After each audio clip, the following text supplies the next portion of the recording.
오늘 말씀은 예레미야가 누명을 쓰고 다시 감옥에 갇히는 장면인데요.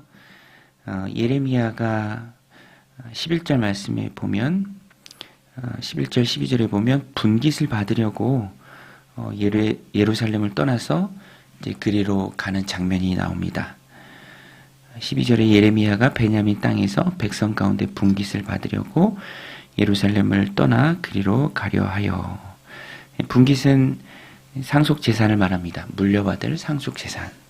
근데 그것을 받으려고 가는 일상적인 일이었습니다. 받기 위해서 가야 하죠.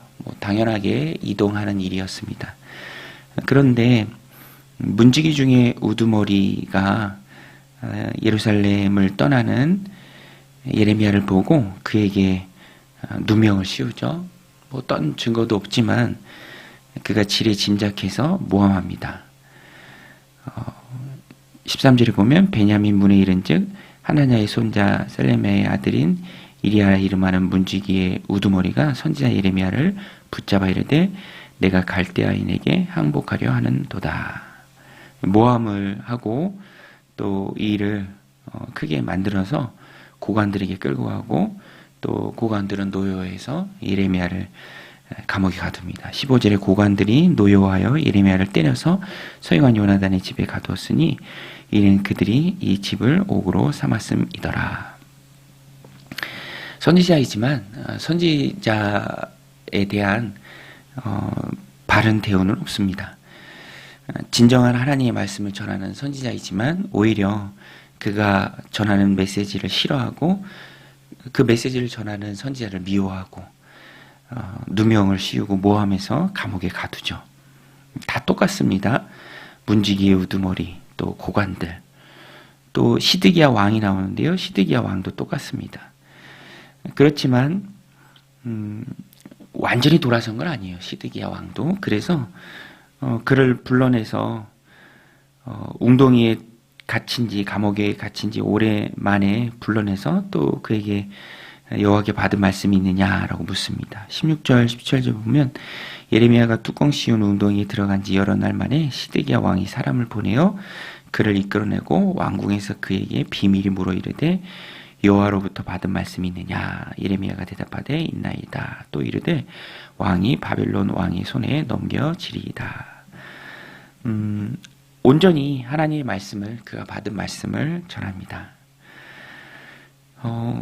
그렇지만 또 그를 대하는 이 사람들의 모습, 세상의 모습이 온전하지 않죠. 홀대하고 또 모함하고 누명을 씌워서 아무리 해명하지만 감옥에 넣는 그런 모습들을 보입니다. 그래서 오늘 말씀 전체적인 하나님의 말씀을 보면 세상은 듣지 않습니다. 하나님의 말씀을 온전하게 전하는 그 선지자 예레미야의 말을 듣지 않는 세상, 시대적인 상황, 나라가 기울고 있으니까 왕도 아나무인이고 고관들도 마찬가지입니다. 그렇지만 그런 상황 속에서도 하나님께서 조금의 위로를 주십니다.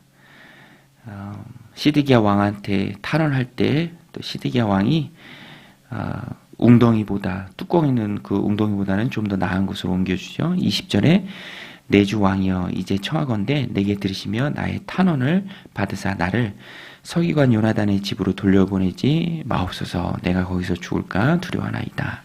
이에 시드기야 왕이 명령하여 예레미야를 감옥들에 두고 떡 만드는 자의 거리에서 매일 떡 한 개씩 그에게 주게 하며 성중에 떡이 떨어질 때까지 이르니라. 예레미야가 감옥들에 머무니라. 시대 감옥들에 조금 더 형편이 나온 그 시대 감옥들로 예레미야가 옮겨갑니다.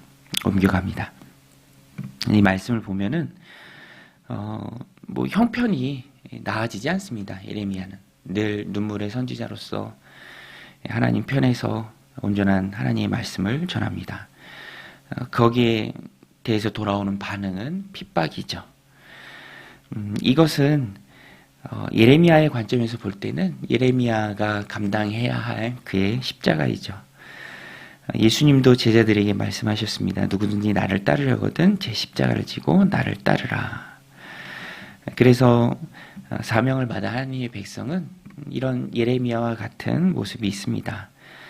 세상이 호의적이지 않고 받은 사명대로 하나님의 말씀을 증거하지만 세상은 그것을 굉장히 싫어하고 또 미워합니다. 듣지 않는 세상이죠. 기우는 세상입니다. 그래서 우리가 하나님 주신 그 사명을 감당할 때 또 나의 십자가를 지고 주님을 따를 때 우리가 바라봐야 할 분은 하나님입니다. 하나님만 바라봐야죠. 시편에 그러한 내용이 참 많이 나와요. 특별히 다윗의 시편에 보면 그런 내용이 참 많이 나옵니다. 그의 인생이 하나님만 바라보는 인생이었죠. 시편 62편 5절에도 나의 영혼아 잠잠히 하나님만 바라라. 물은 나의 소망이 그로부터 나오는도다.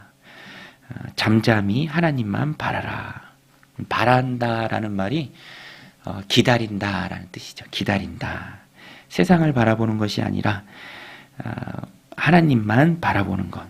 그래서 신앙은 믿고 기다리는 것입니다. 내가 무엇인가를 하는 것이라기보다는 하나님을 믿음에, 하나님을 신뢰함에, 하나님 앞에 마음을 쏟아놓고 기도함에 하나님의 도우심을 바라보고 온전히 기다리는 것이죠. 오늘 예레미야의 이 모습을 보면서 오늘 하나님 우리에게 맡겨주신 십자가를 생각합니다. 가정에서 또 일터에서 또 교회 공동체에서 내게 지워주신 나의 십자가, 그것을 묵묵히 지고 갈 때에 세상을 안 듣죠. 세상은 듣지 않습니다. 세상은 또 상황과 환경에 좌우됩니다. 사람들마다 다 자기의 신념이 있어서 하나님의 말씀이 환영받기 어렵습니다.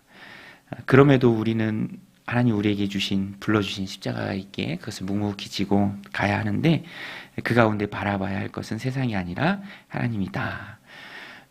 오늘 이 말씀 마음에 새기고 하나님만 바라보며 또 내게 주어진 그 십자가를 묵묵히 지고 가는 오늘 하루의 삶이 되시기를 주님의 이름으로 간절히 축원드립니다. 우리 같이 말씀 붙들고 기도하며 나아가겠습니다.